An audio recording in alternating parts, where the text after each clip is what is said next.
Bismillahirrahmanirrahim. Assalamualaikum warahmatullahi wabarakatuh. Selamat pagi semuanya. Bertemu lagi dengan Pak Arif di channel Abu Sasi. Hari ini kita akan belajar tentang vektor. Ini adalah materi matematika peminatan kelas 10. Sebelum kita mengawali kegiatan pembelajaran, mari kita berdoa terlebih dahulu.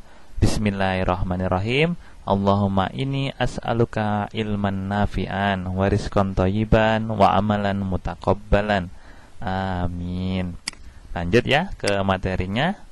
Pengantar vektor. Nah, ini ada sebuah cerita. Andi berangkat sekolah dengan naik sepeda. Ia berjalan 200 meter ke selatan dan berbelok ke kanan sejauh 300 meter. Sesampainya di pertigaan, ia berbelok ke arah selatan sejauh 200 meter dan sampailah Andi di sekolah. Nah, jika dibuatkan denah, jadinya seperti ini. Rumah Andi terletak di sini. Andi berjalan naik sepeda 200 meter ke selatan, ke sini ya. Berbelok ke kanan sejauh 300 meter, sini. Sesampainya di pertigaan sini, Andi berbelok ke selatan lagi sejauh 200 meter dan sampailah Andi di sekolah. Pertanyaannya, yang pertama, berapa meter jarak yang ditempuh Andi untuk sampai ke sekolah? Yang kedua, berapa meter perpindahan posisi atau kedudukan rumah Andi terhadap sekolah? Di sini ada jarak, ada perpindahan. Apa bedanya? Mari kita lanjut ke slide berikutnya. Berikut adalah denah jalur yang ditempuh Andi dari rumah sampai ke sekolah. Seperti tadi, 200 meter ke selatan, belok kanan 300 meter, belok kiri ke selatan lagi 200 meter. Nah, pertama, berapa meter jarak yang ditempuh Andi untuk sampai ke sekolah? Di sini jarak yang ditanyakan. Jarak sendiri itu adalah jumlah dari seluruh lintasan yang ditempuh Andi. Jadi di sini didapat 200 meter ke selatan ditambah 300 meter setelah belok kanan tadi ditambah 200 meter lagi ke selatan. Jadinya jarak yang ditempuh Andi untuk sampai ke sekolah adalah 700 meter. Lalu apa bedanya dengan perpindahan? Untuk lebih jelasnya, mari perhatikan gambar berikut. Nah, ini adalah gambar posisi rumah Andi terhadap sekolah. Untuk posisi atau kedudukan sendiri itu ditarik garis lurus dari posisi awal ke posisi tujuannya. Karena Andi berangkat dari rumah dan tujuannya ke sekolah, maka titik pangkalnya ada di rumah Andi dan ujungnya ada di sekolah. Lantas 400 meter, 300 meter, dan 500 meter ini apa? 400 meter ini adalah jarak keseluruhan yang ditempuh Andi dari rumahnya ke selatan. Dan 300 meternya adalah jarak keseluruhan yang ditempuh Andi dari rumahnya ke arah barat, sehingga didapatkan segitiga siku-siku. Ke selatannya 400 meter, ke baratnya 300 meter. Berapa meter perpindahan posisi kedudukan rumah Andi terhadap sekolah? Kedudukannya adalah sama dengan akar 400 kuadrat ditambah 300 kuadrat, yaitu akar 160.000 ditambah 90.000 atau akar 250.000, didapat 500 meter. Seperti itu ya. Jadi kalau jarak tadi itu lintasan yang ditempuh untuk sampai ke sekolah oleh Andi. Sedangkan perpindahan adalah kedudukan posisi rumah Andi terhadap sekolah. Semoga sampai sini bisa dipahami apa yang dimaksud jarak dan apa yang dimaksud perpindahan. Seperti itu ya. Lanjut ke slide berikutnya. Definisi vektor. Perpindahan posisi Andi dari rumah ke sekolah sejauh 500 meter yang digambarkan sebuah garis lurus berarah disebut sebagai vektor perpindahan. Jadi dapat disimpulkan bahwa vektor adalah sebuah besaran yang memiliki nilai dan arah. Seperti itu. Nah, ini rumah Andi, ini sekolah Andi. Digambarkan sebagai vektor AB dengan panjang resultan 500 meter. Jadi vektor itu seperti ini ya. gambarnya ujungnya biasanya berbentuk panah. Dengan A adalah pangkal vektor dan B-nya adalah ujung vektor, serta R adalah resultan atau panjang vektornya. AB di sini maksudnya adalah vektor AB. Jadi penulisan vektor AB ini ditulis dalam bentuk AB ada tanda panahnya di atasnya, itu vektor AB namanya. Penulisannya berawal dari pangkal terus ujung. Jadi kalau pangkalnya A, ujungnya B, berarti dituliskan vektor AB. Seperti ini ya. Semoga bisa dipahami sampai sini. Kita melanjut ke materi berikutnya. Vektor di ruang dimensi 2. Kalau kalian pernah melihat koordinat kartesius, di situ ada sumbu X, ada sumbu Y.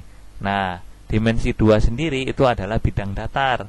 Seperti kalian tahu bentuk segitiga, lingkaran, persegi, persegi panjang, jajar kenjang, dan sebagainya.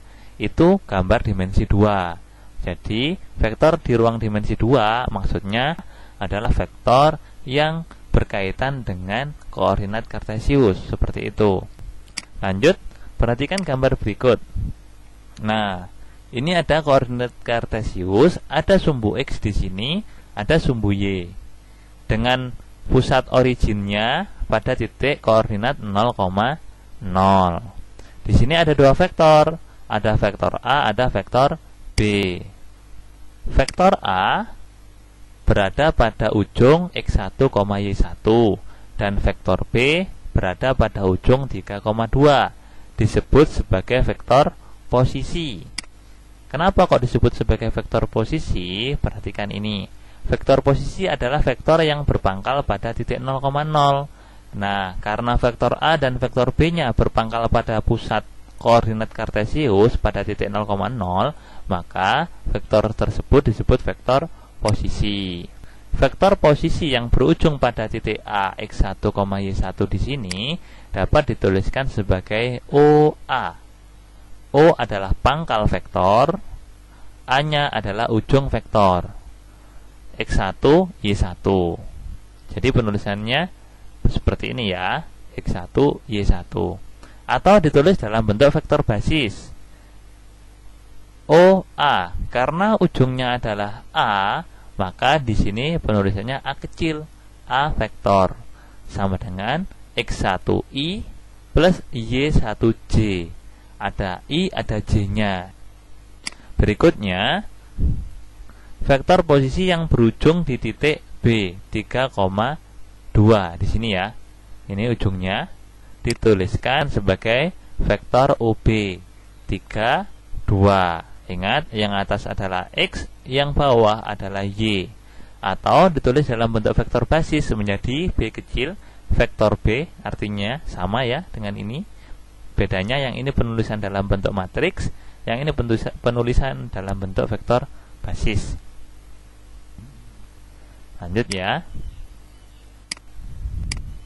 Vektor di ruang dimensi 2. Tadi ada vektor posisi. Sekarang dua vektor A, X1, Y1 dan B, X2, Y2 dikatakan sama jika X1 sama dengan X2 dan Y1 sama dengan Y2, serta arah kedua vektor sama. Di sini ada dua vektor, yaitu A dan B. Dua vektor ini dikatakan sama asalkan nilai X1 dan X2-nya sama, nilai Y1 dan Y2-nya juga sama, serta arah kedua vektor sama. Contohnya, vektor A berujung pada titik 3, 2. Vektor B juga berujung pada titik 3, 2. Selanjutnya, kalau digambarkan, maka kedua vektor tersebut pasti sama dan arahnya pun juga sama. Ini dikatakan dua vektor itu sama. Jadi seperti itu ya. Selanjutnya, negatif dari vektor A yang berujung pada titik X1, Y1 adalah negatif vektor A yang berujung pada titik negatif X1 dan negatif Y1, yaitu vektor A dengan arah yang berlawanan.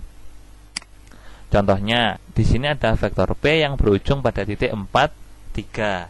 Maka negatif P itu adalah sebuah vektor yang berujung pada titik negatif 4, negatif 3 dan arahnya berlawanan. Kalau digambarkan bentuknya seperti ini.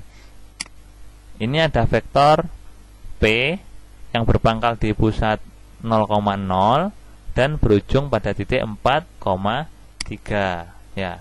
Dan yang ini adalah vektor negatif P yang berpangkal pada titik 0,0 dan berujung pada koordinat negatif 4, negatif 3 dan arahnya berlawanan. Vektornya sama panjangnya, hanya saja arahnya berlawanan. Seperti itu ya. Lanjut, vektor 0, 0 disebut vektor 0 yang memiliki panjang 0 dan berupa titik. Contohnya adalah vektor M yang berujung pada 0, 0. Kalau digambarkan ya dia berupa titik saja. Titiknya itu adalah titik pusat koordinat Kartesius karena bernilai 0. Ya. Berikutnya tetap ya vektor di ruang dimensi 2. Panjang atau modulus vektor.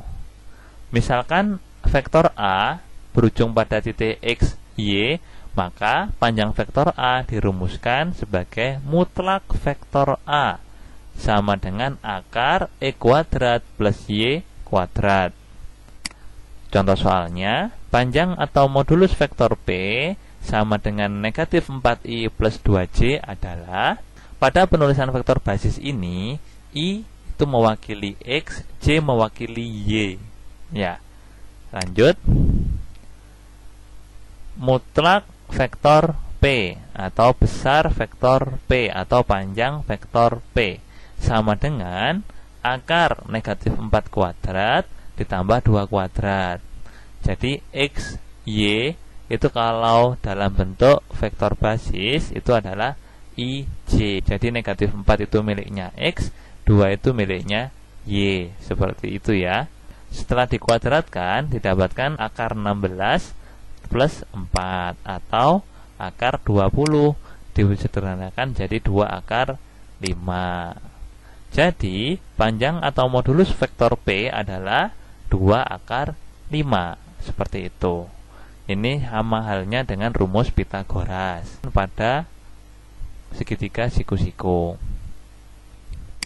Lanjut ya. Vektor di ruang dimensi 2 berikutnya. Ada vektor unit atau vektor satuan. Vektor unit adalah vektor yang panjang atau besarnya 1 unit. Vektor unit yang searah dengan vektor V, dengan vektor V-nya tidak boleh vektor 0 ya, dirumuskan sebagai berikut. Vektor unit dirumuskan sebagai vektor ada tanda capilnya, istilahnya. Sama dengan vektor V dibagi dengan panjang vektor V atau modulus vektor V. Itu rumusnya. Lanjut ke contohnya saja. Vektor unit dari vektor P yang dirumuskan 4I negatif 3J adalah, nah di sini pertanyaannya adalah vektor unit. Untuk menentukan vektor unit, kita membutuhkan panjang atau modulus vektor juga. Jadi dari vektor P ini kita akan cari panjang atau modulus vektornya terlebih dahulu. Berikut pembahasannya. Panjang atau modulus vektor P sama dengan akar 4 kuadrat ditambah negatif 3 kuadrat. Didapat dari ini ya, dari vektor P-nya. Lanjut.